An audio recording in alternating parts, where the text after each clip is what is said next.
Okay, we're back. SEMA 2025, day 2. I have this man for a limited time, so we're going to get straight into it. It's Mike Ralph from NHRA. What are you doing? Sugar-free or sugar? Sugar. Sugar? Okay, black it is. The black? Yeah, let's okay. go. Let's do it. Right in the mic there. Cheers, my friend. Cheers, cheers. Cheers. So, Mike will do a better job of introducing himself than I will. Over to you. But hey, first things first is thank you for coming.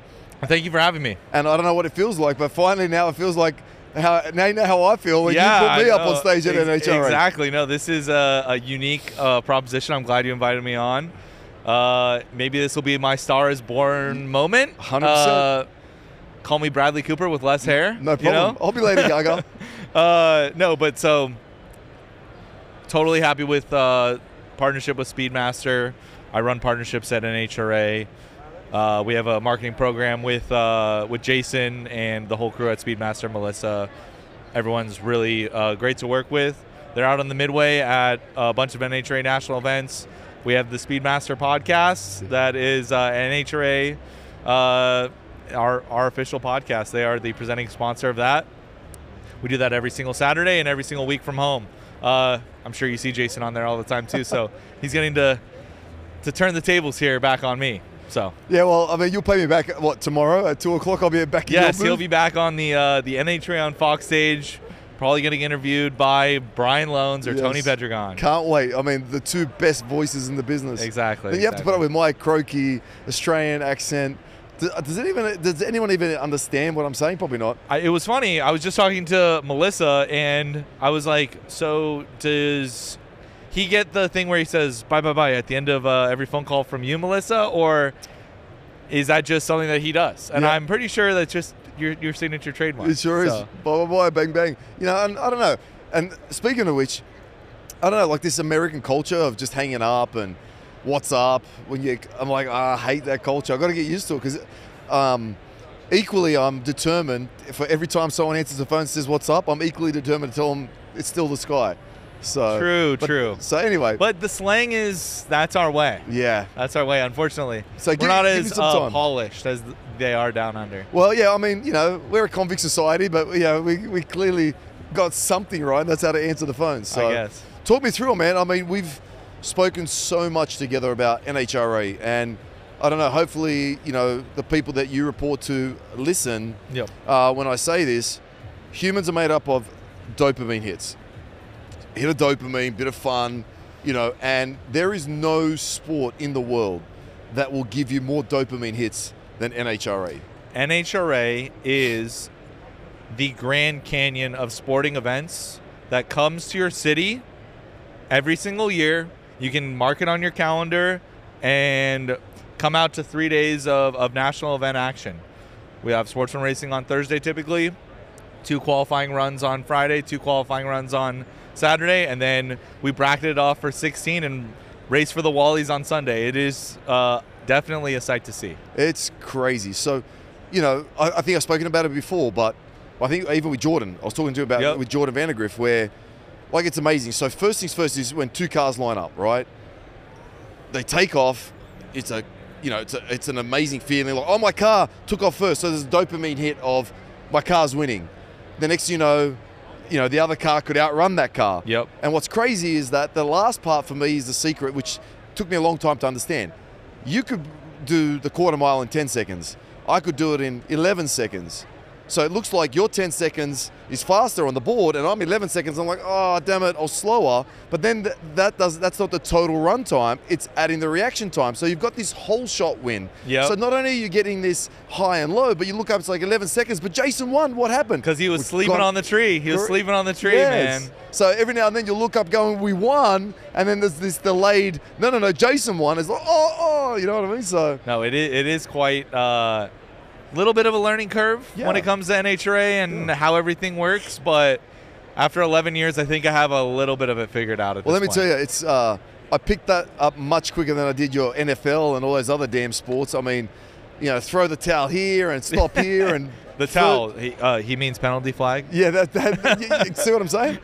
Yeah, well, there you go. Hey, I'm going to throw up a red card on that one. Yeah, there you go. I like that. Well, that's easy. That's bad, you know? And then you've got like first down, second down. Oh, it's crazy. Yeah. No, it's a lot. I mean, there's a lot of movement this year. I mean, I'm so excited. I mean, Elite Motorsport stepping up into Top Fuel. I mean, you know, you've got I don't know, as far as I'm aware, like the most successful pro stock team in the world. No, exactly. It is, we always refer to this time of the year as silly season. Yep. And silly season started a little early this year with the announcement of Leah stepping back into the car for Tony Stewart over at TSR. Tony working with Richard Freeman to come out with a Top Fuel entry. Richard Freeman buying his Top Fuel cars from Josh Hart. Josh Hart taking place of Brittany Forrest at JFR. And then all the crew chief movement that's happened. Yes. And we still have one race left in the season. So we are definitely feeling the excitement and interest in the sport like grow and really pick up. But the big thing is, like, what are the things that are still bubbling beneath the surface that will come to light after the final run happens on Sunday in Pomona? Yes, yes, and that's like you said, those communications and those deals still aren't able to come out. Exactly. Right? No, everything is under tight lock and key, and you know, everyone has their idea of what is going to happen, but then who knows? By the time that it actually comes out, it may have changed a couple times. So let me ask you a question. You know, I watch NHRA for a long time, 20, 25 years. I love it to death. But being in Australia, you only get to see what's on TV. Yep. My question to you is probably a loaded one. Has there ever been this much movement in the last month or 2 months of the season? No, there has not. This is a hell of a lot of movement. No, yeah. This is truly a landmark off-season ahead of what will be a landmark season for the NHRA with our 75th anniversary. You know, Wally Park started this thing back in 1951. If he was able to see where it is today, I think that he'd be extremely proud of what we've been able to do. We have a lot of great things planned for this 75th anniversary. We're actually kicking it off with a docuseries that we are about to announce where it's going to air, but that's coming out in advance of the season next year. That we followed a bunch of drivers over the course of the 2025 season and are intertwining it back into our history and bringing back legends of the sport, the Don Garlits of the world, the Don the Snake Prudhomme, all the people that really made this possible, Terry Vance, you know, and a bunch of clips from Wally himself and how the things that he said over the years still ring true in our sport today. Yeah, I mean, and I don't know, off topic, but yeah, the new the Wally Park stand, beautiful. The new one at was it Indy? Where's that new? Isn't it that new Wally Park stand? The tower. The tower. The new the Parks Tower at Indy. Yeah, so mate, at Lucas Oil, Indianapolis Raceway Park. We got to get the sponsor plug in there. Come on. No, go for it. Yeah. So you're looking at me like I was like the Wally Park stand. Yep. Well, sorry. There will be Diamond Wallies for next year. Yes. Because it's our diamond anniversary. Oh my gosh. The bottom of the Wally, it's going to be a silver Wally instead of a gold Wally. Yes. And typically we have a brown bottom. Yeah. It will be a diamond bottom with like black polish. It's gonna be really clean. Oh my gosh! Clean. All right, so what you're saying is I should try and you need to get your super stock license and get on the racetrack. Get some grade points. Yeah, come on. I hear. I mean, you know, it's so crazy. You know, like we talk about Wallies, and you know, John Force has thousands of them, but yet there's people out there, like Jordan's team. What was the one that just won for his first time? Why is it not coming to me? Reed? Sean Reed. Sean Reed, yes. You know, what a love story. I mean, so much invested. And when you finally reach that pinnacle, it's one of those things. It's like, people think, okay, like you reach the pinnacle and then you come back down. It's one of those things where you reach the pinnacle and you're going to do anything possible to be able to reach that pinnacle again. And that's what we love about the sport of drag racing is these guys and gals are coming out here competing in arguably the world's most accessible yet competitive sport to achieve their dreams. And we have people like John Force, who arguably the greatest driver ever lived, 150 some odd national event wins. And then we have guys like Sean Reed that just won their first. Yeah. And they are both still just as instrumental to the sport in its present day and into the future as can be. So yeah, it's crazy. Like to see him in tears at the finish line. Oh, this is the emotional. This is the most emotional that these people get. Yeah, I just couldn't believe it. I'm like, you know, and he's got a class operation. I mean, his truck, his trailer, everything he does is, yep, you know, tip top. Yeah, he's there. And that's where it's like we have so many guys that are on the precipice of greatness. It's just they just need a little bit more to be able to get there, and whether that's money or engineering help or just marketing to the fans so that they can get some additional support by selling more shirts in the Nitro Mall and all those kind of things. That's what we are there for. Our entire mission is to get people off the street and racing in a safe and controlled environment. Now, we do that on the National Event Series, but then we also have the divisional events. And below that, we have our Summit ET Series that races at over 100 NHRA member tracks around the country. Crazy. We have 30,000 members. We are the world's largest license-based motorsports organization. It's insane. And it, like you said, and it starts with the mission of safety. Yes. Right? Yep. You know, do it in a safe environment. And to your point, you've gone to so much effort to make it accessible. Yep. You know, there's a track here, we'll prep it, we'll get it ready. Do it safely. I mean, yeah, come on out. And like the best part is like you can bring out your street car on many of these tracks and race on a Wednesday night and go down. Yeah, you may only be going 86 miles an hour by the time you get to the quarter mile, but let me tell you, taking the tree, there's nothing like it. There's nothing like it. So random question, I mean, have you taken the tree? Yeah, oh yeah, of course, dude. So when I first started at NHRA, I actually was running all of our customer races with all of our sponsors. So got to take a couple Toyota Camrys down the quarter mile. That's right, I've seen those Camry races. That was cool. Yeah. So, I mean, that being said, you know, what's next? I mean, what I mean, how does that work? You know, you're on a Wednesday night, you take your car down, because that's open to anyone, right? Yeah, so that's open to anyone. The big thing is securing your street legal license so that you're a licensed NHRA competitor. You get some additional benefits and insurance coverage and whatnot. But then it's understanding, okay, like what's my next barrier of entry? Do I want to go and get a super comp car? Do I want to go and build a car? A lot of it comes down to like we are founded based off of the North American muscle. And so it's like the people that have the 5.0 Mustangs and all that kind of stuff, you could go and buy a factory stock race car. Like there's tons of different avenues, tons of different price points. But like the craziest thing about NHRA is that you can start at 5 years old. You can get into a junior dragster going 45 miles an hour using a Briggs & Stratton lawnmower engine and go down the quarter mile at 5. And it's like, yeah, you can do it. You can play T-ball at 5. You can also drive a car at 5. It's crazy because, like you said, like some of these kids, starting at 5, racing cars, you know what I mean? They're not even old enough to drive a real car. No, exactly. Yeah, we are truly an accessible sport. Yeah, it's insane. Now, again, I'll ask you a loaded question. Don't have to answer it. Okay. What's your favorite class? I don't know if you're allowed. Okay. You better not say Top Fuel. Top Fuel. There you go. It's the king of the sport. Sure. You know, it's like the greatest drivers in the history of the sport. It all really started with Big Daddy Don Garlitz, who was actually at the SEMA breakfast this morning, the NHRA SEMA breakfast. Yes. Dude's 94 years old, sharp as a tack. Yes. He is a steel trap of information, talking about runs that happened 40 years ago like they happened yesterday. He is the world's greatest drag racer. I know people say John Force is. Sure. John Force is the GOAT, but Don Garlitz is the world's greatest drag racer. So, Top Fuel, I mean, heck, Brittany Force, 343 miles an hour this year. Wow. We probably would have seen 344 if it wasn't so dang hot in Reading. But I mean, wait, is that not enough? It'll never be enough. That's insane.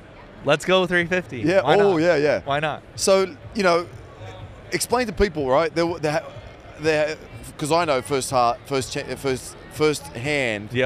that the cars were going so fast that you actually had to shorten the track, right? So correct. People may not realize that. It used to be 1320 per mile, and now it's 1,000 feet, right? And we still run 1320 in every single category except for our Nitro series. So top fuel and funny car. And, you know, as Vin Diesel famously said, live life quarter mile at a time. That still reigns true for 97% of NHRA drag racing. But we did have an unfortunate incident back in 2006 where the cars were just going too fast and too out of control. And a lot of these tracks were built for a car that was going 250 miles an hour. Trying to slow down a car that's going 300, you know, plus is a little bit harder. And we needed that extra 300 feet to get them slowed down before they get into the sand trap. You do not want to go to the beach in drag racing. No, especially not on a top fueler. No, you do not. Yeah. No, you wow. do not. Yeah, it's interesting because the reason why it rings true to me is because in Australia we still have quarter mile top fuel. Okay. So back in the day, you'd ring America for, hey, what's the secret to this? What's the secret to that? Now the you know, the setup's changed. There's always a different engine combination and you know, this little tweak here, this little tweak there.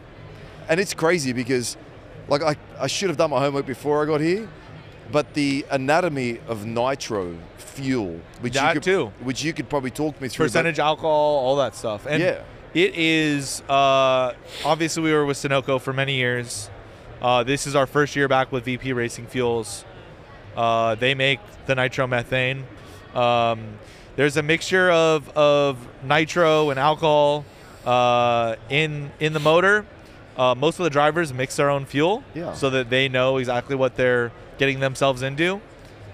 But it is truly a science. And that's where we are applied STEM at the most basic level. Yes. It's crazy. So nitro, so typically an engine needs air and fuel to combust. So as I read about it and watched a story or something, there is actually no air in those combustion chambers because nitromethane, as it explodes, creates extra oxygen. Yes. Which means that you can actually CH3NO2, and the big thing is it needs a ton of pressure in order to combust. Yes. It's like everyone's always like, oh, you worried about like an open flame around a drum of nitromethane? It's like, no, not really, because it won't light on fire. Correct. It will not light on fire. It takes an extraordinary amount of pressure to create the 12,000 horsepower that these cars are generating. They're burning approximately 15 gallons of fuel in a typical nitro run. So it is truly a remarkable feat. It sure is. And what's even scarier is, like you said, like that's an explosion per cylinder 8 times over at what? Controlled 10, chaos. Yeah, controlled chaos. And that's where our crew chiefs are. They're truly remarkable in what they're able to do and come out in all these different weather conditions and track conditions and temperatures and ambient temperatures and water drains and altitude and all this stuff and figure out all the pieces of the puzzle, bring them together, and put that car down the track. So all of that just for the fuel. Then we've got the clutch. Oh, so, don't get me started about the clutch. See what I'm saying? It doesn't stop. 5-disc, 6-disc, 4-disc, shaving down little micrometers. You know, it's absurd what these crew chiefs are managing on a day-to-day basis. 6 fingers, 7 fingers, this pressure, that pressure. So that you get a little bit beyond my depth when we start getting into that. And then you've got, hang on a sec. Okay, we've worked out how to make power. Yep. We've worked out how to get the power, which is, like we said, a science, control chaos. Try to get it figured out, and then it's like, okay, how do we get that to the rear? Correct. Rear now axle? We've got the clutch. We're like, okay, finally, I don't know if it's good or bad, but we've now got the power to the rear wheels. Yep. And then the next debacle is, how do we get those wheels to actually not blow any themselves off? And it's always funny, like those. We had some issues with obviously gear ratio and whatnot last year, but we figured all that stuff out. But Strange Engineering makes a great product. Crispin makes a great product. They sure do. Using Richmond gears inside of them to be able to get that power applied to the tires. But those tires are actually then wrinkling to be able to absorb all that power, and they, in a way, act as a clutch themselves. So true. But then you go one step further. It's like, let's get as much grip to go as fast as possible, but then too much grip creates tire shake, which is bad as well. So then it's you like, get out of it, get back into it, and then you're going to blow a motor, and then you're going to blow the blower off. So for these things to just do what they do, it is phenomenal. Grand Canyon event. Yeah. Grand Canyon event. Yeah, and that's why I just, every time I see it, I'm like, this is phenomenal, you know. And I don't know, I just want to thank you, Mike. You know, this is cameras aside and everything. Yeah. I just want to thank you for the opportunity to work with NHRA, because I want you to know that I used to go to the track, and I used to be the kid waiting to take a photo with Alan Johnson. Yep. I was the kid waiting to take a photo with John Force. Yep. I was that kid waiting. Fast forward 10 years later, I've got a photo of me waiting at NHRA Pomona for a photo with these guys. Fast forward 10 years later, John Force is in my distribution center, walking around, taking photos, we're chatting, hanging out. I've got, you know, 3 months later, Alan Johnson and his beautiful daughter Melanie coming out, visiting my facility, hanging out, checking out what Speedmaster does, taking photos. I mean, I would never have dreamt that. If you asked me that 10 years ago, that would be happening. No, and that's a testament to you, Jason, for everything that you've done at Speedmaster and bringing, you know, the brand to North America and really trying to grow. And we want to be a vehicle of growth, not only for Speedmaster, but for the entire automotive aftermarket. We have a lot of great partnerships across the board, but we really appreciate you. Oh, man, So, I appreciate you too, man. And that, like, it's just scary, you know what I mean? Like, just being a part of that ecosystem. Like, so much so that I've got we released a new product this year. It's our 871 supercharger, but it's actually called a Pro Street supercharger. It was built from a block of billet at John Force's facility in Indianapolis, built completely from scratch, 2 minutes. Completely from scratch in his facility, ready to go. That's at that facility. No way. So that's the big thing, is that, like, the partnerships that this landscape unlocks allows you to develop new products, test out new products, and really grow your brand within not only the NHRA community, but then that spills over into other parts of racing in the aftermarket. So I've got 2 more questions for you. Number 1, how long have you been with NHRA? This is season number 12. Perfect. So you've seen 12 seasons. Yes. Awesome. Where, if you could change one thing or add one thing or modify one thing, what would it be?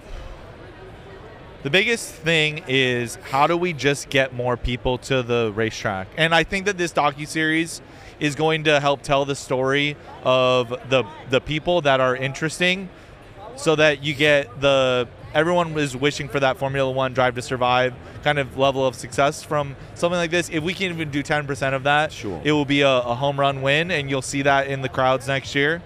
And then the other thing is just like continued education to our current fans. It's like, you can go to the ropes and meet your hero. Yes. You don't get to go into the dugout at Dodger Stadium and get to shake Shohei Ohtani's hand. You get to go to the ropes and get an autograph from your favorite driver and wish them luck before they go and compete on the track. Well, I want to say one thing in closing before you do. Yep. Is I was at, we sponsored NASCAR on Saturday to raise awareness for Men's Health Charity Movember. Yep.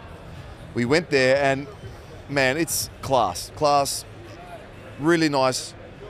Talking to everyone, but the sound is drowning. Anyway, let's not go there. But talking to people, I'm like, this is great experience, blah, blah, blah. I'm always at drag racing. This is my first NASCAR event. Like, you know what? This is great. But you know what drag racing has, which you alluded to? You know what drag racing has over NASCAR? I'm like, what? Looks like you guys are, it's a fair comparison. At drag racing, you can actually step up to the cars. You can see them. Every ticket is a there. pit pass at NHRA. Yes. And that for me was like, you know what? That's a no-brainer. So that for me in closing is, I guess, you know, my mindset that if you do go to NHRA, you will get every single one as a pit pass. Now, over to you, sir. In closing, is there anything else you want to add? In closing, my boss just texted me because I have a meeting in 3 minutes with him. But in closing, thank you so much for having me on, Jason. You're a great partner of the NHRA. We look forward to working with you for many years to come. No Come problem. out to the finals next weekend at In-N-Out Burger Pomona Drag Strip. Come check out the Speedmaster display and NHRA Speedmaster Live on Saturday. There you go. Let's do it. Thank you, Mike. Awesome. No, thank you so much, Jason. I appreciate you. You too. Thank you. Thank you. Cheers.